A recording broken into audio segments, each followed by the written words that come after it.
முதலமைச்சர் திரு ஜோசப் விஜய் அவர்களுக்கு வணக்கம்.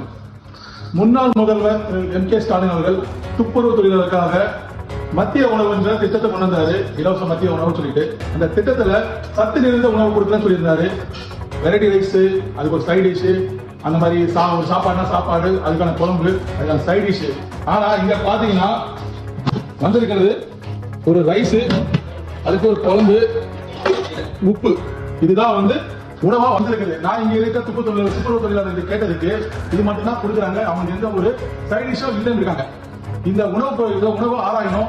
இங்க நான் எங்கிட்ட பேசினா ஆவடி மாநகராட்சி உட்பட்ட 21 வார்டு பாலாஜி நகர் பார்க்க இங்க துப்புரவு தொழிலாளருக்கான உணவு ஏற்பாடு செஞ்ச இடம் இது. இங்கதான் அவங்க உணவு அதுக்கான வசதிகள், அந்த வசதிகளும் நல்லா இருக்கு. ஆனா உணவு சரியில்லை. இது புதிதாக பொறுப்பேற்றிருக்கும் தமிழக முதலமைச்சர் திரு ஜோசப் விஜய் அவர் மேற்பார்வைக்கு போயிட்டு இனிமையாவது அவங்களுக்கு நல்ல உணவு கொடுக்குமாறு தாழ்மையை கேட்டுக்கொள்கிறோம். நன்றி, வணக்கம்.